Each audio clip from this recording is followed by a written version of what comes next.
Hey guys, it's Mr. Kennedy back with yet another video, and this one's going to be about the nervous system. We're going to focus on neurons, synapses, and how the signaling actually occurs.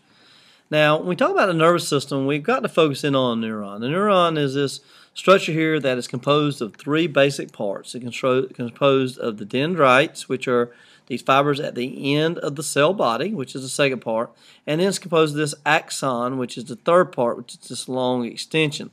Now, dendrites are actually where the signal is received from. The cell body is where it is manipulated by, and then the axon is the transmission of the message to the next neuron. Now, between neurons, there is a small opening, so they kind of look like this. You know, if we've got, there's a neuron, then there'll be another neuron here. I know you love my drawings. Another neuron here.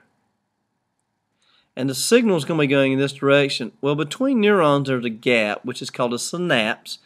And as the message goes through the neuron, it is electrical, and as it gets to the synapse, it turns into a chemical message called a neurotransmitter, in which it will go to the next dendrite, turn back to electrical, and on down the line. Now, just some interesting facts. You know, the neuron is the most specialized cell in the animal. In blue whales, a neuron can be over 30 meters long. In humans, it's only about 1 to 2 meters long. So, you know, it could be extremely long in us, but nothing compared to a whale, of course. Our nervous system, the most amazing thing to me is our nervous system allows for 1 millisecond response time. Realize that you can put your hand on a hot stove and react by pulling it all away from the hot stove in less than a second. So that's amazing. All right, now the simple nerve circuit is this. You have your sensory receptors or neurons, which are here. All right, your sensory neurons, which carry them to the interneurons, where the information is integrated in by the gray matter of your brain or the spinal column, depending on where it is. And then you have your motor neurons, which carry it back to the muscles and actually cause your muscles to move. So think of it this way. Your sensory neuron is what actually receives the signal. The interneurons are the neurons within the gray matter that's going to be interpreting what happens, and then the motor neuron causes it to occur. There's a couple of terms I want you to know. Reflex is a simple response. It's just basically sensory to motor neurons. It goes very quickly. It doesn't even have to go through the interneuron part. Ganglia or ganglion are clusters of nerve cells. They're usually found in your peripheral nervous system, which are like in your arms and your legs. And you have your non-conducting cells that provide support and insulation, such as supporting cells, which we're going to talk about some myelin in a little while. Now, let's talk about the transmission of a signal. The signal is what we call an all or none response. And you can kind of think of it like dominoes. If I had dominoes set up, the dominoes don't fall until I hit the first one down. But once I hit the first one down, it's a progressive wave along that domino chain. When I get ready to do the dominoes again, I have to set them all up again. So I have to reset the system. That's very similar to how our nerves work, in that it is an all or none response, and it's done by a wave action as it goes down the neurons, and it's done by channels of positive and negative ions. If you look down here, if this yellow represents an axon, you have a lot of sodium on the outside, which are the cations, which are the positively charged particles, and on the inside you have anions, which are your chlorine and your sodium. I mean, it's chlorine and your amino acids, which give it a negative charge. So you have a positive charge on the outside, a negative charge on the inside. And whenever we have, look at the neuron, we have the membrane is polarized. So you have positive and negative on each side. You have a gradient basically set up. And it's energy. It's stored there. It's waiting to do something. It actually has a negative 70 millivolt charge. That's called its resting potential. So when the neuron is just sitting there, it actually has a negative millivolt charge. And it has its resting potential, and it's unstimulated. But when it gets stimulated, then you have a certain threshold potential that occurs, and the sodium channels open. When they do, sodium rushes in because you have a higher positive charge on the outside than inside, more sodium on the outside than inside. So sodium runs from outside to inside, from high to low. And as it does, that's going to cause a depolarization of the neuron. And it's going to continue to go down the neuron. So it's kind of like the domino effect. It's going to go down the neuron. And as the sodium gates open, that's what it's called, it's reaching its action potential. It's actually occurring. And potassium from the inside actually moves out, which causes it to move from a higher concentration to a lower concentration and causes it to become more negative as it goes down. So you've got reestablishment of this positive charge on the outside. So you kind of can see when it's set a wave, the wave is here. And that wave is going to kind of move down the neuron in this direction because you can see the positive is reestablished, and here's all the positives here. Okay, and it's going to continue down the neuron as the sodium channels open and the potassium channels open.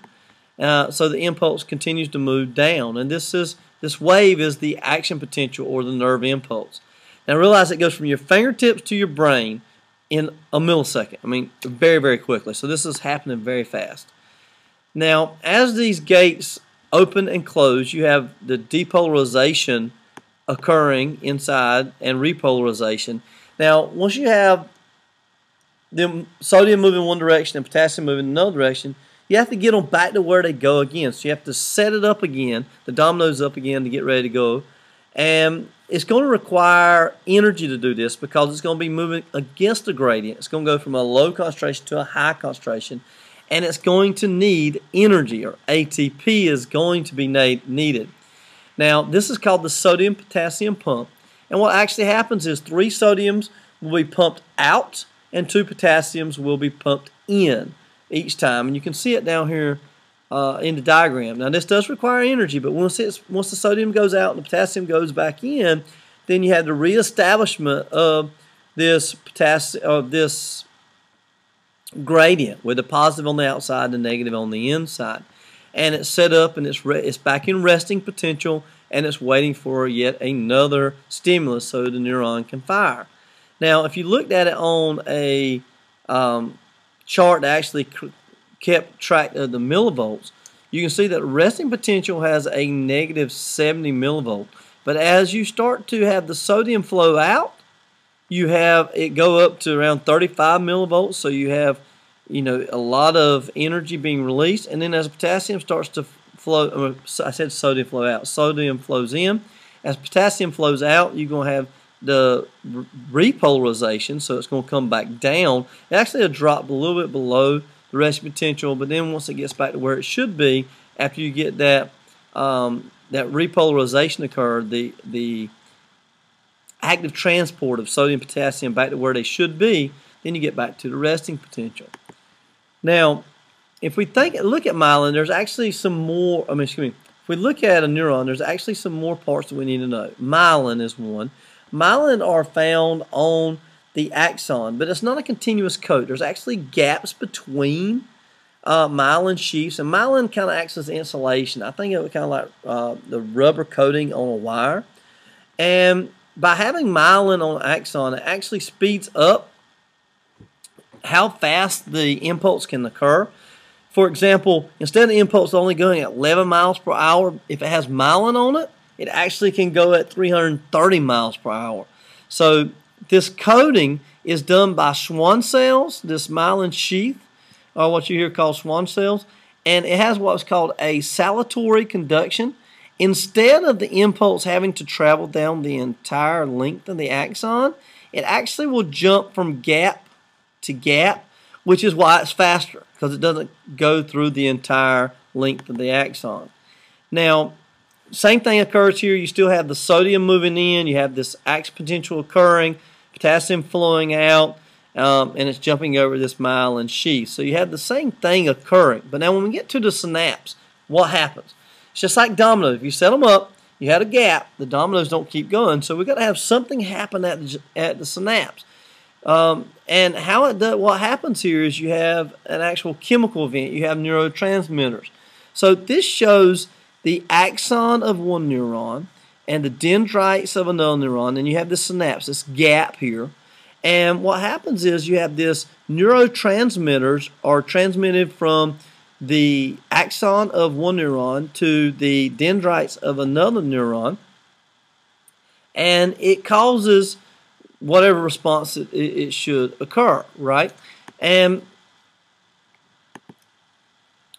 so what you have happen is that it goes down to the next neuron, and then it goes through the whole process of moving it on down. Now, let's look at a few neurotransmitters that we might need to know. Acetylcholine is what transmits the signal to skeletal muscles. Epinephrine and norepinephrine are the fight or flight response. You know, when you get really scared, you have this adrenaline rush. Dopamine is widespread in the brain. It affects our sleep, our mood, our attention. You know, a lack of dopamine can actually cause Parkinson's. Too much dopamine can cause schizophrenia. Serotonin is also found in the brain. It affects our sleep and our attention, etc.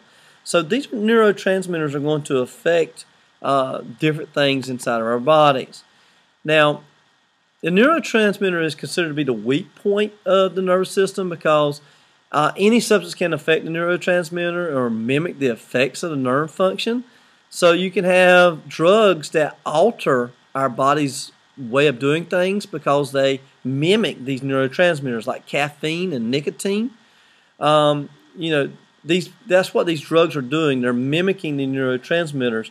And as our body becomes more used to these, a lot of times it has to have more of these to have the same response, to have the same effect. Now, next I did want to mention real briefly the peripheral nervous system, the PNS, and the sympathetic and the parasympathetic divisions. You have what is called the central nervous system, which is your brain and your spinal column. Your peripheral nervous system is like your arms and legs. Well, within the nervous system, you have cranial nerves, which are found in your brain. You have spinal nerves, which are found in the origin in your spinal column. And then you have your motor division, which are just broken up into the somatic system, which the somatic system are voluntary conscious controls. Somatic is whenever I'm moving my arms, my legs, talking, etc. Then you have your autonomic nervous system, which is the parasympathetic and the sympathetic. These are under involuntary control a lot of times. Then I want to briefly mention the brain. The brain has specialized regions in it, and it goes hand in hand with the nervous system. You have the forebrain, which is up here, which is the cerebrum, the cerebral cortex, the thalamus, the hypothalamus. This is like your memory, your learning, sensory and motor nerves. You have your midbrain, right? The midbrain is kind of in the middle of the brain. This controls your auditory and your visual, your hearing and your seeing. And then you have your hindbrain, which is back here. You have your cerebellum and the medulla oblongata, made famous by the water boy. It's going to be involved with your coordination of movement and also with homeostatic functions, you know, the maintenance of your breathing rate, your heart rate, etc. Okay, I hope this helps you understand the nervous system a little bit, and I will talk to you very soon.